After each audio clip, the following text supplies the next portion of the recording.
تھے کیا باتیں ہوئی خان صاحب سے بتائیے گا؟ میری تو ملاقات ہی نہیں ہوئی ہے۔ اچھا نہیں ہوئی آپ کی ملاقات؟ اس طرح ہوا ہاں کہ میں آیا، واقعی کافی عرصے بعد آیا۔ وجہ یہ تھی کہ ہم جب بھی آتے ہیں تو جیل حکام بہت ہی تنگ کرتے ہیں۔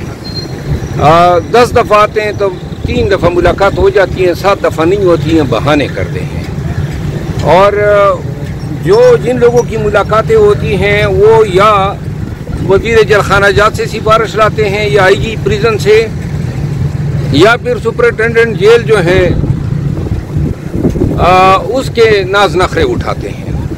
اب جب سے یہ سپرنٹینڈنٹ آیا ہے، ان کے سامنے ہم نے عدالت کے اسلام آباد ہائی کورٹ کے تمام احکامات رکھے کہ سیاسی قیادت کی ملاقات جو ہے شیڈول کے مطابق ہوگی، وکلاء کی ملاقات شیڈول کے مطابق ہوگی۔ ایک دفعہ بھی اس شخص نے جو ہے ان احکامات پہ عمل نہیں کیا، اور ہم توہین میں اس لیے نہیں جاتے تھے کیونکہ اسی شخص نے جو ہے پہلے خان کو کال کوٹری میں رکھا، 10 دن تک جو ہے روشنی ان تک پہنچنے نہیں دی۔ کبھی جم جو سائیکل ہیں وہ ان سے چھین لیتے ہیں اور طریقوں سے تنگ کرتے ہیں، کبھی کمبل جو ہے نہیں دیتے ہیں۔ لیکن خان جو ہے وہ تو ڈٹا ہوا ہے، ان کو پرواہ نہیں ہے۔ ابھی خان صاحب کو ان کے بیٹوں سے بات نہیں کرنے دی جا رہی ہے۔ مختلف قسم کے یہ شخص جو ہیں، جو سپرنٹینڈنٹ جیل ہے، یہ صعوبتیں جو ہے خان کے لیے پیدا کر رہا ہے۔ لہٰذا میں نے آج فیصلہ کیا ہے کہ میں یہ مسلسل عدالتی احکامات کی خلاف ورزی پامالی، یعنی بار بار اس کو میں نے کہا کہ آپ مانیٹر نہیں کر سکتے ہیں، پھر بھی ہمارے سر پہ جو ہے یہ چوکیدار کھڑے ہو جاتے ہیں، نہیں یہ ہمیں اسٹیشنری لے جانے دیتے ہیں۔ ہائی کورٹ نے ان کو حکم دیا ہے کہ اسٹیشنری فائل ہم لے جائیں گے، ہم سے چھین لیتے ہیں۔ تو لہٰذا جو جیل سپرنٹینڈنٹ ہیں اور اسسٹنٹ سپرنٹینڈنٹ عمران، ان دونوں کے خلاف جو ہیں میں آج تمین عدالت کی درخواست بناؤں گا، کل دائر کروں گا، اور انشاءاللہ اب ان سے کوئی نیکی نہیں چاہیے۔ ہماری اپروچ جیل خانہ جات کے وزیر تک نہیں ہے، نہ آئی جی جیل خانہ جات تک ہے، ہماری اپروچ عدالتوں تک ہے۔ اگر ملک میں کوئی قانون ہے تو آئندہ جو ہے یہ ہمیں انشاءاللہ روکنے کی جرات نہیں کر پائیں گے۔ تو کیا کن باتوں کے ساتھ، کن چیزوں کے ساتھ آپ یہاں پر آئے تھے؟ کیا کچھ ڈسکشن کرنی تھی خان صاحب سے آپ نے؟ میں نے خان صاحب سے پارٹی کے معاملات ڈسکس کرنے تھے، کچھ ایشوز جو مجھے علم ہوا ہے کہ غلط بیانی کر کے ان کو بتایا گیا ہے وہ میں نے کریکٹ کرنے تھے، اور اس کے علاوہ خان صاحب کے ساتھ یہ مذاکرات کے عمل پہ میں نے گزارشات کرنی تھی۔ کچھ اور عوامل تھے، 1-2 لوگ ہیں، یہ عادل راجہ اور حیدر مہدی اور ان کے جو ورکرز ہیں یا پراکسیز ہیں، اور جو بیسیکلی پی ٹی آئی کے کاز کو نقصان پہنچا رہے ہیں۔ اس حوالے سے میں نے خان کو کہنا تھا کہ ان بدبختوں سے پی ٹی آئی کو ڈسوسیٹ کرنا ہے، اور اس طرح جو ہے چند اور باتیں تھی جو میں نے خان صاحب سے ڈسکس کرنی تھی۔ لیکن اب میں جاؤں گا پہلے ہائی کورٹ، اور اس کے بعد جو ہے امید ہے کہ جمعے کو جو ہے تو یہ توشہ خانہ کیس لگا ہوا ہے تو میں جمعے کو آؤں گا۔ اچھا شیر افضل مروت صاحب، کافی عرصے سے ہم دیکھ رہے ہیں آپ کا وہ چہرہ جس کی وجہ سے آپ مشہور ہوئے تھے، جو دبنگ انداز تھا، جس طریقے سے عوام کو آپ نکالتے تھے، تھوڑے سے خاموش اور وہ طبیعت نہیں نظر آ رہی۔ دوبارہ سے اسی مروت صاحب کو، شیر افضل مروت کو دبنگ انداز میں کب سے دیکھ رہے ہیں؟ مروت جو ہے اس پہ جو گزری نا، 11 اپریل تک میں نے پارٹی کی خدمت کی۔ 11 اپریل کے بعد جب سب لوگ باہر آ گئے تو بہت سارے میرے پیچھے پڑ گئے۔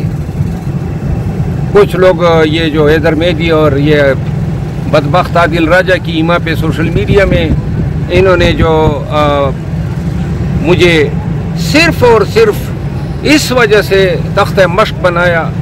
کچھ پنجاب کے لوگوں نے ان کا ساتھ دیا کیونکہ شاید میری زبان پشتو تھی، یا شاید میں ان کی بلیک میلنگ میں نہیں آ سکتا تھا۔ اور پھر جو ہے آپ نے دیکھا کہ بجائے اس کی میں نے خدمات کا صلہ نہیں مانگا تھا، لیکن یک کے بعد دیگر جو ہیں ہر ایک نے جو ہے پیچھے ڈالنا چاہا۔ پیچھے ڈالنے میں نقصان میرا تھا، پارٹی کا تھا۔ میں اگر میری قوت تھی لوگوں کو نکالنے کی تو وہ میں اپنے لیے تو نہیں نکالتا تھا، پارٹی کے لیے نکالتا تھا۔ اور جب بھی کوئی احتجاج آتا تھا میں چیخ چیخ کے ذمہ داریاں مانگتا تھا، نہیں ملتی تھی. تو لہٰذا میں اب اسی پہ خوش ہوں. ہاں البتہ نوبت یہاں تک آ گئی تھی کہ جناب کسی نے کہا کہ جی ہم نے نکال دیا. کیوں نکالا؟ یعنی یہ اتنا جھوٹ گڑا گیا. ایک پنجاب کے MPA نے خان کو بتایا کہ جناب انہوں نے آپ کو اور بی بی صاحبہ کو گالی دی ہے. یعنی اگر سیاست اس پہ آ جائے اور پھر اس شخص کو جو ہے پارلیمانی لیڈر بنا دیا گیا اس کارنامے کی بس. تو جب میں خان کے پاس گیا تو میں نے کہا یہ کوئی سیاست ہے؟ کیا تھا؟ تو لہذا اس تمام بیک گراؤنڈ کے اس میں اور یہ سلسلہ ختم نہیں ہو رہا ہے. اس دن بھی ایک بدبخت خان کو جھوٹ بول رہا تھا، مجھے کسی نے بتایا. تو لہٰذا میں خان کو یہ بھی بتانا چاہتا ایسے جھوٹے لوگوں کے جو ہیں چہروں سے نقاب ہٹانا چاہتا تھا. یہ ختم ہی نہیں ہو رہی ہیں یہ باتیں. وہ کم بختو میری غیبت کرتے ہو، جاؤ نون کے پیچھے لگ جاؤ اسٹیبلشمنٹ کا ذکر کرو، وہ تم لوگوں کو میں ہی نظر آتا ہوں. اچھا شرافت ورما صاحب یہ بتائیے گا کہ جیسے آپ نے ابھی ذمہ داری کی بات کی، بڑی مشکل ٹائم میں آپ نے PTI کو موبلائز کیا، لوگوں کو موبلائز کیا، آپ نے ذمہ داریاں اٹھائیں. لوگ اکثر گلہ کرتے ہوئے نظر آ رہے ہیں، سوشل میڈیا پہ کیمپینس چلائی جا رہی ہیں باقاعدہ کہ 26 نومبر کی رات گولیاں چلی، اس وقت کوئی بھی نظر نہیں آیا ڈی چوک میں. حالانکہ آپ کا ایک دبنگ رول تھا، دبنگ کردار تھا، آپ مشکل ٹائم پہ کھڑے ہوئے تھے، تو وہ بھی کارکنان کے لیے مشکل ٹائم تھا. تو شکوہ کیا جا رہا ہے، کیا کہیں گے آپ ادھر تھے یا نہیں تھے اس پہ موجود؟ نہیں، آپ لوگ تھے تو آپ لوگوں نے مجھے دیکھا ہوگا. میں موجود تھا ڈی چوک پہ، اور ڈی چوک میں علی امین خان، بشرا بی بی اور عمر ایوب خان ہم اکٹھے جو ہیں ہم نے یہ اسلام آباد کو میں نے وہاں پہ جوائن کیا کراچی کمنی کے پاس. اور یہی میرا رول تھا. مجھے بتایا گیا تھا کہ جب ہم اسلام آباد پہنچے تو آپ نے ہمیں جوائن کرنا ہے. علی امین خان سے آپ پوچھ لیں. تو میں نے ان کو جوائن کیا. پھر انہوں نے مجھے ڈیوٹی دی کہ آپ آگے جائیں، ورکرز کو ڈی چوک جانے سے روکیں. عمر ایوب خان اور علی امین خان نے، میں آگے گیا وہاں چائنا چوک کے پاس، میں نے لوگوں کو روکا. وہاں پہ میں نے تقریر کی، آپ کو مل جائے گی، آپ نے دیکھی ہوگی. میں نے کہا مت جاؤ آگے، قیادت کا یہ فیصلہ ہے. اس کے بعد 4:30-5 بجے چونکہ میں رات کا جاگا ہوا تھا تو میں سونے کے لیے چلا گیا. مجھے کیا علم تھا میرے فرشتوں کو کہ جناب اٹھوں گا تو ایک قیامت صغرا جو ہیں گزر چکی ہوگی پاکستان پہ اور ہمارے اس پہ. ورنہ کوئی یہ سوچتا کہ یعنی یہ کوئی گولی چلے گی میرے ورکر پہ اور میں جو ہے اس جگہ پہ نہیں ہوں گا. خدا کی قسم آج بھی افسوس ہوتا ہے کہ کاش ہم نیند کے لیے نہ جاتے. لیکن اگر گولی چلتی یہ دنیا دیکھتی کہ نہ ہم میدان سے بھاگنے والے ہیں اور بے شک مار دیتے. ویسی بھی تو زندگی بڑی گھٹن آمیز ہو چکی ہے. کیا اس میں رہ گیا ہے؟ نہ ہم آزاد پھر سکتے ہیں، روزانہ عدالتوں میں پیشیاں ہیں، نہ کوئی پاکستان میں کہیں جا سکتے ہیں. عبد المروت صاحب یہ بتائیے گا کہ آپ یہاں پہ تشریف لے کے آئے ہیں، آپ خان صاحب کی رہائی کو کب تک دیکھ رہے ہیں؟ کیونکہ اب جو خبریں آ رہی ہیں صاحبزادہ حامد رضا کہتے ہیں مذاکرات کامیاب ہوں یا ناکام ہوں خان صاحب باہر آ رہے ہیں، تو پھر خان صاحب کیسے باہر آئیں گے؟ سر پاکستانیوں دیکھ لو، تمام مقدمات میں خان بری ہو چکا ہے. اور توشہ خانہ آیا، جب توشہ خانہ میں جو ہائی کورٹ میں بریت کی درخواست جو ہیں وہ ارگو ہونے لگی تو نیچے سائفر کیس میں سزا ہو گئی. سائفر میں جب بریت آنے لگی تھی تو عدت میں سزا ہو گئی. عدت میں یہ سلسلہ ہے جو چل رہا ہے. ابھی خان جو ہے اس کا فیصلہ مؤخر ہو رہا ہے. یہ انصاف نہیں ہے.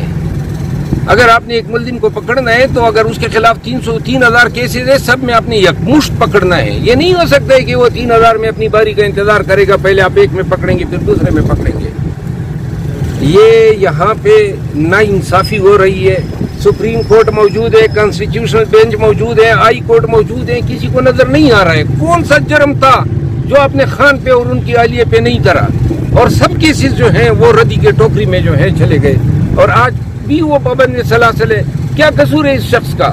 پاکستانیوں کو ایک شعور دے رہا ہے، حقیقی آزادی کا پیغام دے رہا ہے، ان کی جمہوری حقوق کی بات کرتا ہے، ان کی بنیادی حقوق کی بات کرتا ہے. یہی قصور ہے. اور 72 سال سے زیادہ عمر ہو گئی ہے، کبھی آپ اس کو کال کوٹلی میں ڈال دیتے ہیں.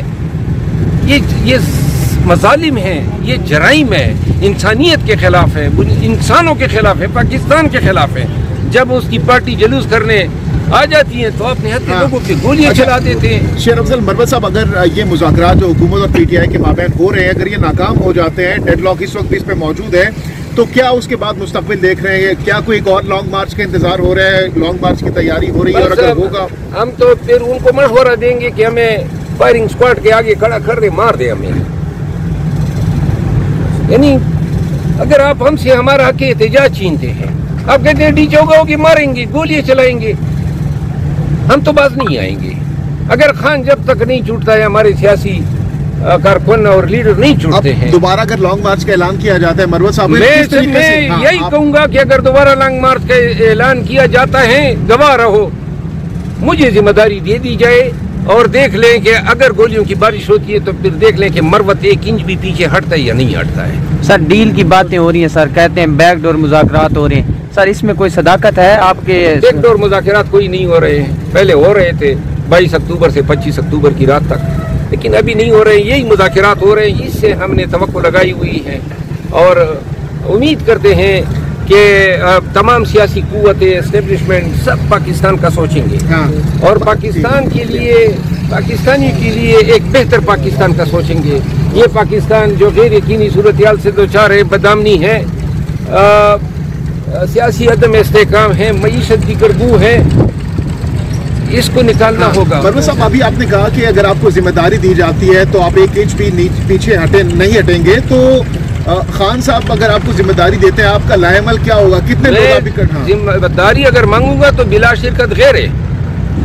ذمہ داری دے، میں جانوں، میرا کام جانے.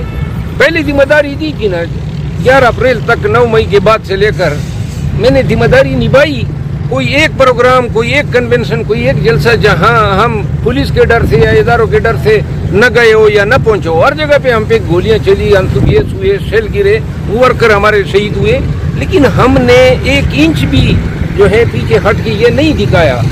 جب انہوں نے میرا گھر گرایا اور آپ میں سے ایک صحافی میرے ساتھ گیا تو میں نے کہا رونا پیٹنا نہیں ہوگا، ورکر کو حوصلے کی ضرورت ہے. آج ہمارے ورکر شہید ہوئے، پاکستان میں سراسیم کی اور خوف کا عالم ہے. میں پاکستانیوں کو بتانا چاہتا ہوں کہ خوف کو شکست دینی ہے. بے شک ایک دفعہ ہو گیا، ہم نے مار کھا لی، دوبارہ جو ہے یہ گولیاں چلاتی ہوئی 20 دفعہ سوچیں گے.